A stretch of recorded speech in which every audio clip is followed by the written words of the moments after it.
Hello and welcome to Scribes and Songsters. I'm Veronique Mandel. On this edition of our show, we're very pleased to welcome first-time Windsor author Sara Macri.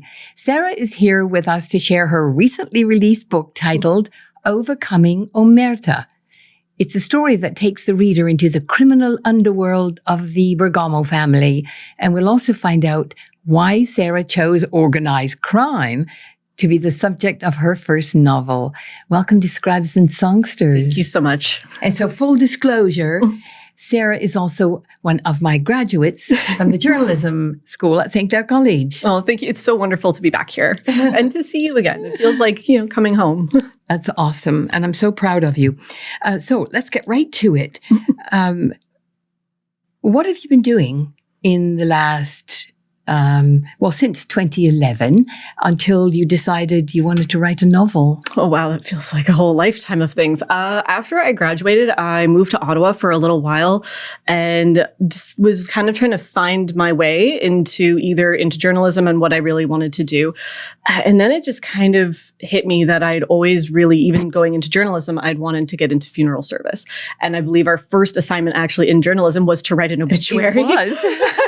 So from there, I moved into Kingston and I took a advanced course in aesthetics and medical aesthetics to do extreme restoration for trauma cases. And then afterwards, I moved into Toronto and I finished with my Class 1 funeral director's license. And I'm a crematory operator full-time at the moment with a local firm in the Windsor area. That's absolutely fantastic. Thank you. Well, congratulations. Thank you so much. Wow. Yes. I know everybody was a bit shocked. The first assignment was to write an obituary. But I kind of feel like it was just that calling where I was just like, yeah, this is what I was meant to do. And it really did lead me back down that path. It's really extraordinary. Thank you. So what brought you to the point where you decided to actually write a book? I mean, you've always been a good writer. Oh, thank you. What brought you to writing a novel? Well, I think since high school, I always wanted to write, but I just didn't know where my voice lied, whether it was in journalistic writing or creative writing. And I think after going into journalism, and it really did give me a lot of strong skill sets, especially in editing, grammar, things like that. It just made me realize, though, that I couldn't take my ability to be very descriptive out of writing. And I was like, you know what? I think creative writing was always my calling. And then the pandemic happened and I actually had time off work, slightly. and then I just finally said, you know what? Let's just see where it goes. And 4 years later, here it is. Okay, so the title is Overcoming Omerta. Mm-hmm. What's Omerta? Omerta is the oath of silence that every made man will take when he is initiated into the family. When you look at the structure of a mafia, they are actually almost very closely structured to a military setting. And when you get made, you become like actually part of the family. And so it means silence. You don't talk to anyone outside the family. Everything is settled within the family. If you break the code of silence, not so great things happen. Exactly. The cement shoes, as you will. Cement shoes. Okay. Why gangsters? Little Sara Macri. Right? I think I've always had a fascination with the idea of organized crime and the way they're portrayed even in like our modern day media. They're very romanticized. They're these gentlemen of honor. You see them in a suit. You see them kind of like in the crowded back room kind of doing all these deals, but they're very honorable men. And I think I always just had this like, is it really that way? And I have an Italian background, so I really wanted to figure out if that was real or not. And I mean, as I continued my research and looking into our family history, I was like, oh, it's quite the opposite. Oh, tell me some of that family history. So my family hails from Colombia. My father is a landed immigrant. He came here when he was 13 months old. A lot of my family still resides in the area, and they've been there for 5 centuries. So there is a close tie into that world because Calabrese and Sicilians were the only Italians that were really allowed to be part of the mafia when it first started way back in the 1900s. Was there a reason? They were actually just, everybody knew each other. So when they were coming from Italy to come to America, it was their neighbors, it was their family. So they could trust them. Anyone that was outside of that, they couldn't be trusted. Extraordinary, isn't it? It really is. Do you have Any relatives who got offed? There was a lot of offing.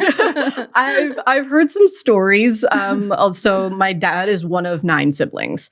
The majority of them were born in Italy, and there was talk of from my uncle, one of my oldest uncles, who just turned 90 years old, and he had related a story where someone in our family did unfortunately cross ties with organized crime and didn't live to tell the tale. Mm-hmm. A lot of people did that. Yeah. It was not a good idea. So without giving a whole bunch away, could you just give us a summary of the book? And then I'd love to talk about the characters. Oh, absolutely.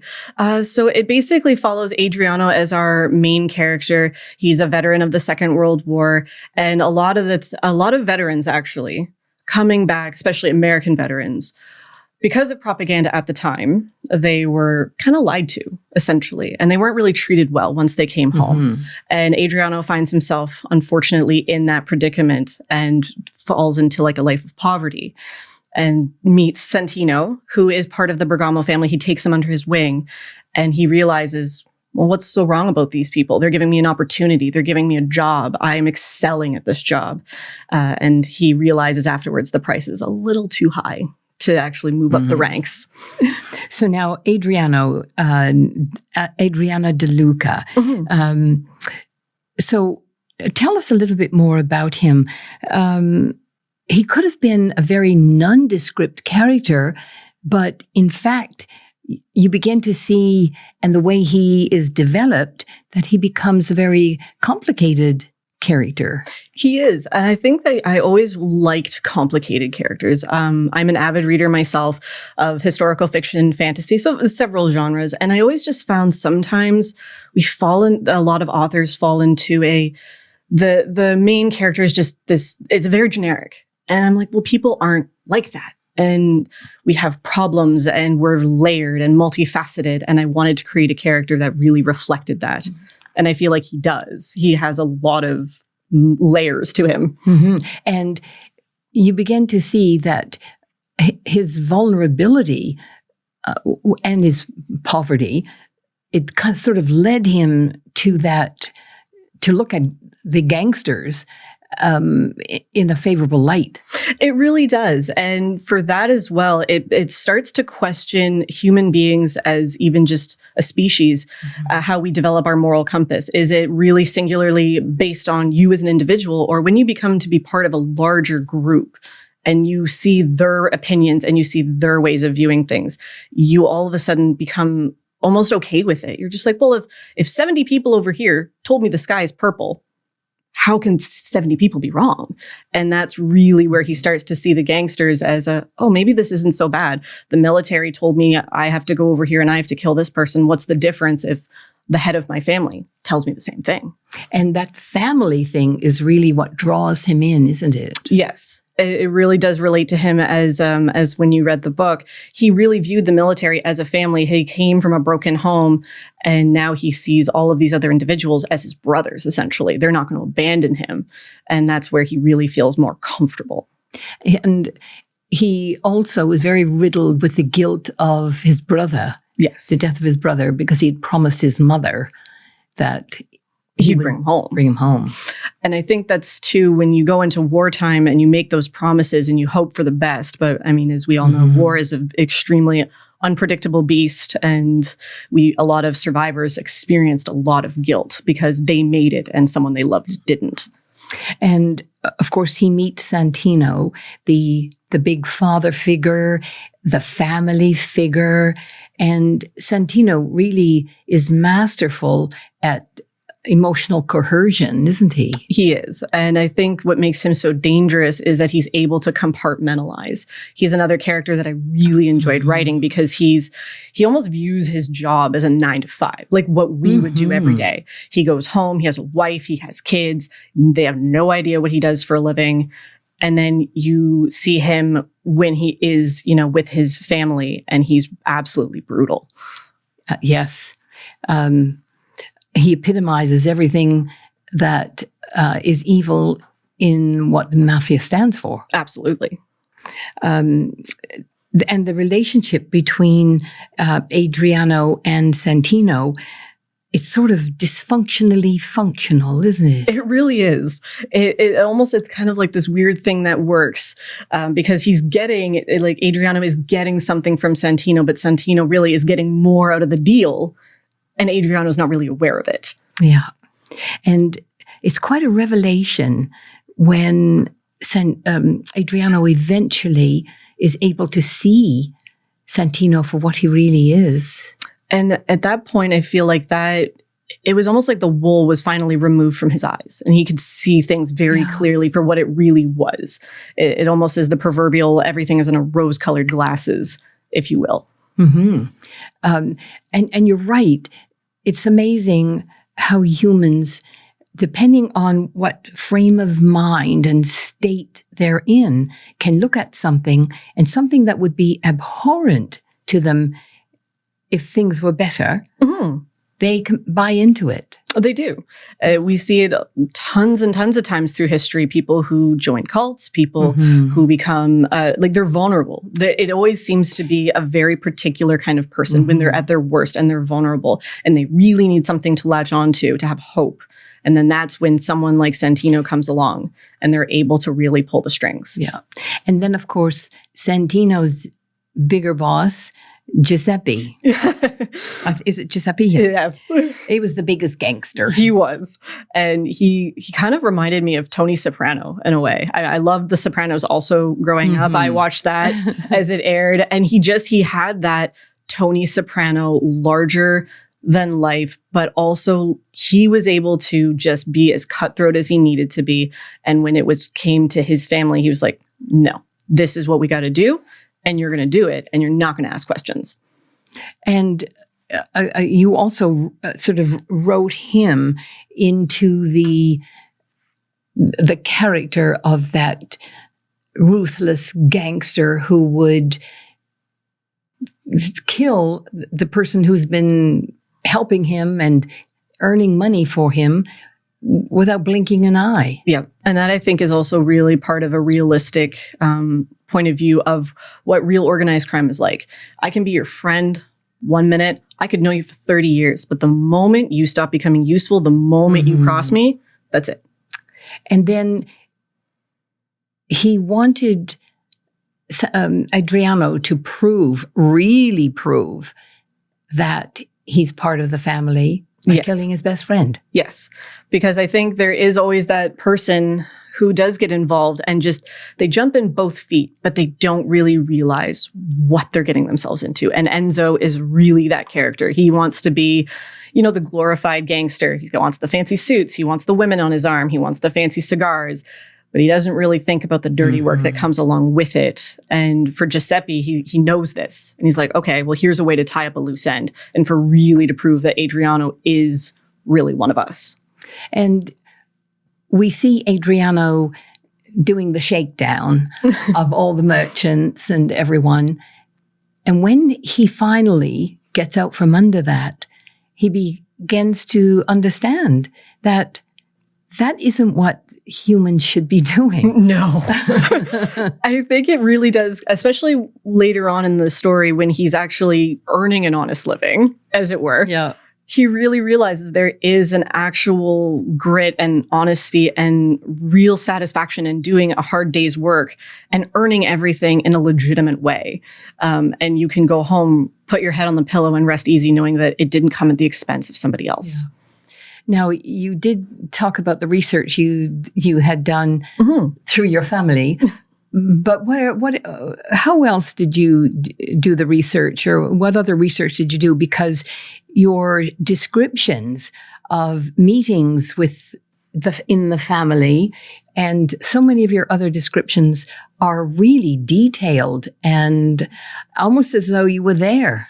I did. I watched, oh my gosh, my husband would turn around and be like, I can't take another mafia documentary. The amount of documentaries I watched, books that I read, a lot of, during the 70s, really when organized crime started to fall. there were a lot of interviews and a lot of people came forward and they started really coming out with the nitty gritty details about what goes on behind closed doors and as far as the organized crime industry is.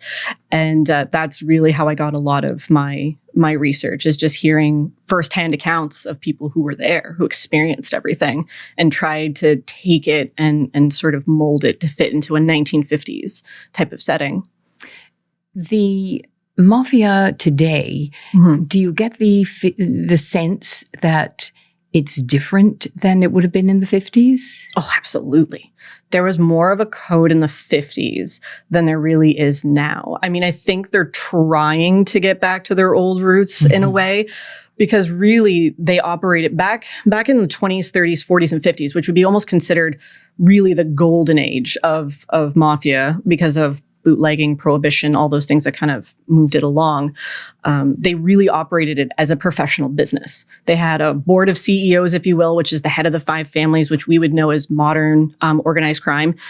And everything was stay out of the press, stay out of the public. We don't do drugs. We don't make ourselves a spectacle. And then when you started to get into the 70s and the 80s, where you do see a really huge rise in the drug industry and things like that, and they were really trying to profit off of that, you started to see more like John Gotti types who are very flashy in the media.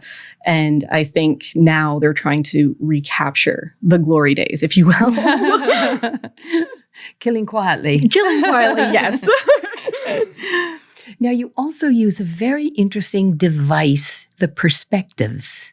Tell us about that. Honestly, you're not the first person to say that. One of my editors really applauded me for trying to do a first-person perspective, because it's not very easily done, especially in first novels. But I relish the challenge. I've seen a lot of third-person perspectives, and I like them. They're great.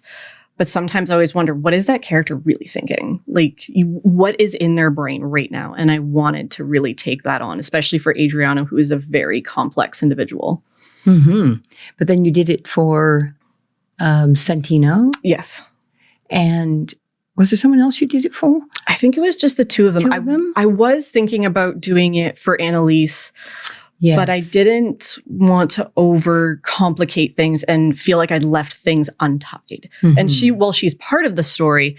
It's really a story of Adriano and Santino, and they're very contradicting characters. Like, they're very I'm trying to think of the word.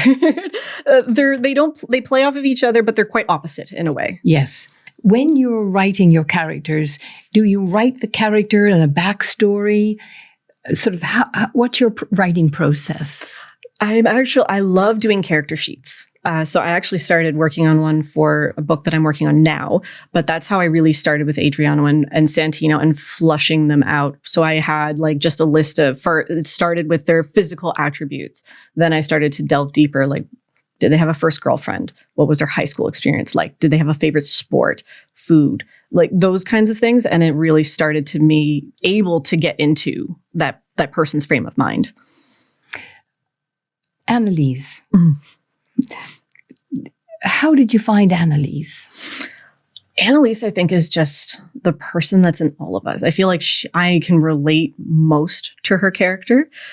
I feel like I'm a very soft-spoken individual. I do believe in, giving everyone a chance and seeing everyone for the best and trying to obviously stick between the lines, if you will. But I think there's always a part of us when the worst happens, when the chips are down, what are we really capable of? And that's where she made me question, what am I capable of? What are other people capable of when they're at their worst? Because when her uncle is blown up, but not killed by the mafia, she, who was horrified at the thought that Adriano would have been part of the family and what he might have done, she wants justice. She does. And she doesn't mean police. No, she doesn't. And I think because of her history and her backstory in regards to the town that they're in and her history and relationship with a lot of the local individuals, she realizes that no one's coming to help. And at the time, especially in the 50s, just before everything happened, no one really, as far as government or police, acknowledged that the mafia existed. Everything was, no, it's fine. It's a myth. It's old wives' tales. And so I think for her, she's just like, this isn't an old wives' tale now. This is real. And no one's coming to help me. So I need you to help me. And I think that's where she saw Adriano as that call for help when no one else was going to help her. And she had an interesting background. She does. She really does. I also love World War II history, as I'm sure maybe that came across. But a lot of people came back from Europe, especially German individuals, and they were always immediately tied into being a Nazi, or they were involved in spying, especially now that the Cold War is really starting to come up and everyone in America is very paranoid about it. So when she moves into a small town, everyone's like, well, we know what your parents did, so therefore you must be one too. It's just that very much paint the fence with the same brush kind of thing.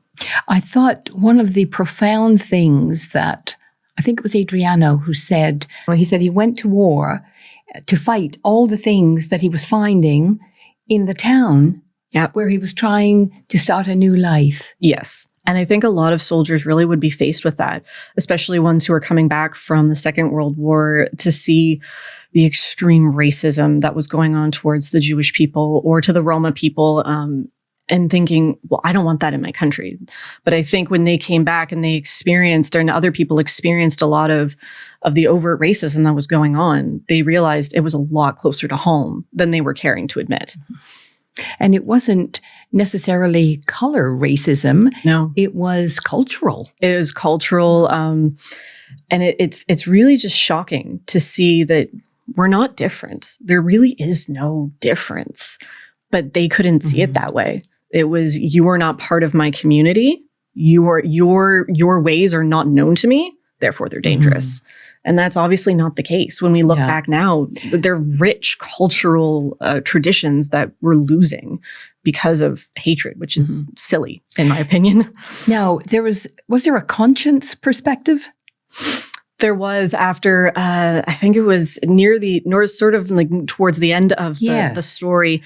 That was really interesting. Talk a bit about that. I really loved that because it was finally Adriano starting to come to terms and facing the reality that deep down, he knew what he was doing was wrong the whole time. But yet we as human beings have this extraordinary ability to just shove it down because we're like, no, we convince ourselves so thoroughly that what we want to believe is real, that all of a sudden, after you tell the lie for so long, it is real. It is real. And I think that's where he finally having to force that perspective. And in the way that it happens, I feel like it was just that wake-up call that he really needed to be like, yeah, I was very much wrong. And how can I correct it? And there was something naive about him as well, wasn't there? I would think so. I think that there is always a naivety to him. I think he really does in a way because of his family from where he came from. You know, his mom did tell him fairy stories before he went to bed. And I think all of us want to believe that, right? Yeah. We all want to go to bed being the knight in shining armor, and we want to be the hero of our own stories, and we want to be the hero in everyone else's story. And I think that always just kept him a little bit blind to the way the world really is sometimes. And there was something sort of pathetic about he wanted so badly to wear the nice clothes and to be respected, to be, needed. He did. And I feel like, again, it's something that we all, in a weird way, even when we tell ourselves we don't, we all want to be needed. We all want to live that fancy lifestyle. But sometimes there's a point in our lives where we realize that's not the reality.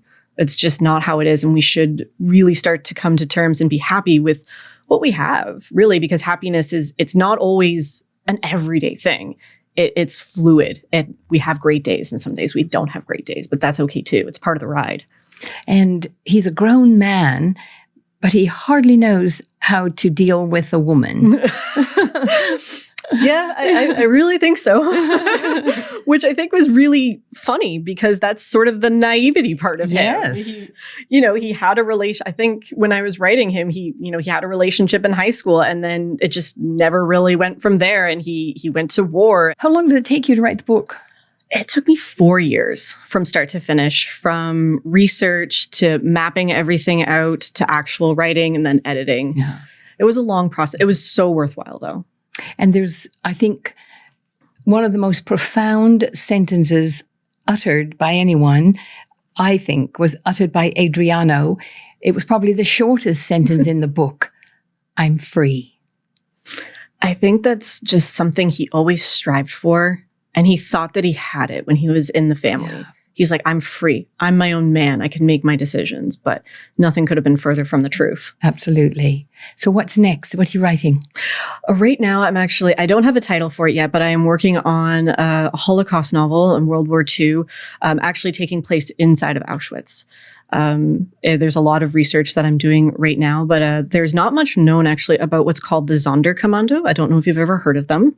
So basically in Auschwitz, there was the Sonderkommando and they were mostly men, probably within the ages of 20 to 30 that were roughly healthy enough to do work or labor. And they were chosen for their language skills to keep everyone calm when they were coming in off the train. And then they would lead them to the gas chambers. They would speak their language. They would keep everybody calm. And then they would be the responsible ones to clean out the chambers and then do the cremations after the fact. Very little is known because probably less than 1,000 made it to liberation.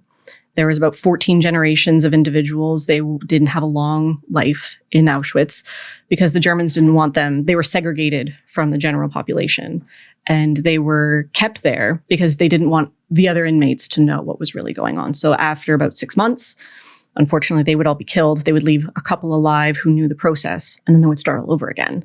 So that's really what I'm working on now. It's a lot. It is a lot. Well, good luck.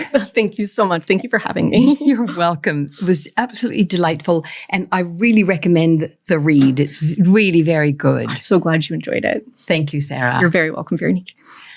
And that's it for this edition of Scribes and Songsters. Many, many thanks to our guest, Sara Macri. Her book is Overcoming Omerta, and it really is worth a read.